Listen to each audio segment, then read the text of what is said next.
आज मैं आपके पास अपने कुछ डाउट क्लियर करने आया हूँ। बेझिझक होकर पूछ सकते हैं, क्या डाउट है आपके? देखिए, मेरी अभी तक शादी भी नहीं हुई है और ना ही मैं अभी तक किसी खास रिलेशनशिप में रहा हूँ, लेकिन मैंने सेक्स के बारे में बहुत सारी अफवाहें सुनी है। किस तरह की अफवाहें? जैसे कि बहुत सारे लोग बोलते हैं कि ज्यादा सेक्स करना हार्मफुल होता है और कुछ लोग बोलते हैं कि सेक्स करना हेल्दी होता है। एग्जैक्टली फैक्ट है क्या? आपने बिल्कुल सही किया यहाँ आकर, क्योंकि ये सब डाउट क्लियर करना बहुत ही जरूरी है। देखिए, सेक्स अगर सप्ताह में 7 बार से ज्यादा किया जाए तो ये एवरेज से ज्यादा हो जाता है, लेकिन अगर सप्ताह में 2 या 3 बार सेक्स किया जाए तो ये एवरेज में रहता है। लेकिन हाँ, अगर हनीमून पीरियड के दौरान सेक्स ज्यादा हो भी जाता है तो कोई प्रॉब्लम नहीं है, बल्कि सेक्स तो बहुत ही अच्छा माध्यम है एक कपल को कनेक्ट रखने के लिए। डॉक्टर, क्या ऐसा भी टाइम होता है जब सेक्स करना सही नहीं होता है? मैंने तो ये भी सुना है कि इसके बारे में सही जानकारी ना हो तो रिलेशनशिप खराब हो जाता है। जी हाँ, कभी कभी परहेज करना भी चाहिए।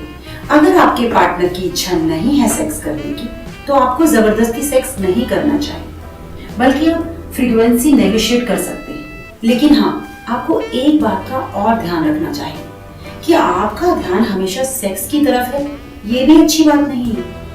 अगर आपको ये लगता है कि सेक्स करने से ही आप अपने पार्टनर के साथ एंजॉय कर सकते हैं तो ये बिल्कुल गलत है, बल्कि सेक्स में बैलेंस होना बहुत ही जरूरी है। डॉक्टर, जैसा कि मैंने आपको बताया, मैं किसी रिलेशनशिप में नहीं हूँ, लेकिन मेरी बहुत सारी लड़कियां दोस्त हैं। कई बार नाइट स्टे भी हो जाता है, लेकिन हमेशा एक भय लगा रहता है कि कहीं कुछ गलत ना हो जाए। मैं आपसे पूछना चाहता हूँ, क्या शादी से पहले अगर ऐसा कुछ इंसिडेंट होता है तो कोई प्रॉब्लम तो नहीं है?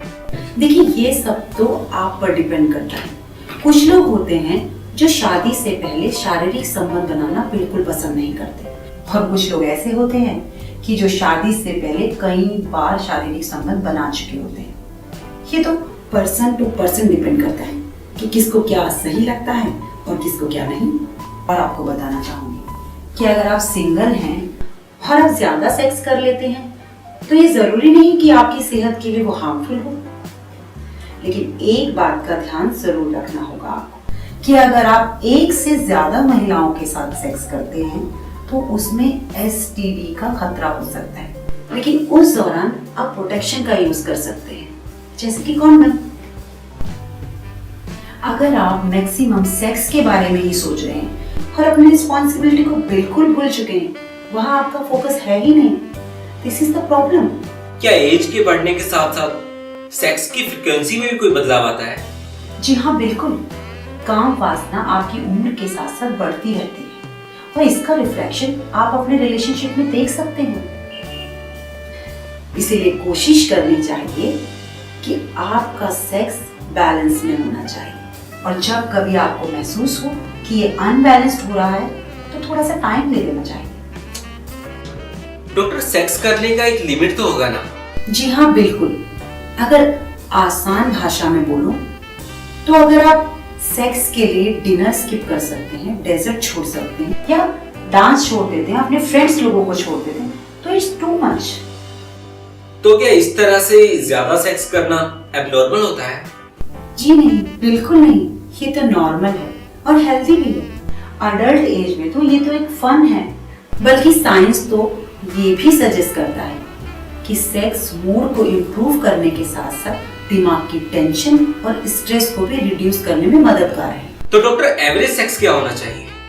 आंकड़ों के हिसाब से 18 ईयर से 29 ईयर्स वालों के लिए साल में 112 बार सेक्स करना एवरेज माना जाता है, और वहीं दूसरी तरफ 30 ईयर्स से 40 ईयर्स वालों के लिए 86 बार सही माना गया, बट इट डिपेंड्स। ओके, तो डॉक्टर, ये तो आपने एवरेज सेक्स की बात बताई, लेकिन हेल्दी सेक्स क्या होता है?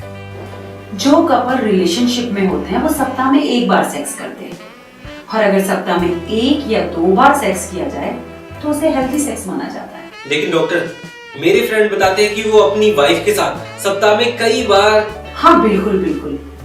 क्या होता है कि शादी के शुरुआती दिनों में हस्बैंड वाइफ सिर्फ एक दूसरे के बारे में ही सोचते हैं, और अगर उस दौरान सेक्स ज्यादा हो भी जाता है तो कोई परेशानी की बात नहीं, लेकिन ये कुछ समय के लिए ही होता है।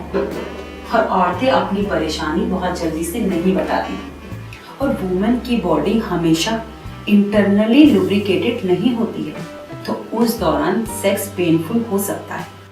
डॉक्टर, मैंने कहीं पे सेक्स ऑब्सेशन के बारे में पढ़ा है। अगर रेगुलर सेक्स करना हेल्दी है तो ये ऑब्सेशन क्या है? सही सवाल पूछा आपने। इसको हाइपर सेक्सुअलिटी भी बोला जाता है, compulsive sexual behaviour. Sex addiction अभी भी डिबेट का विषय बना हुआ है।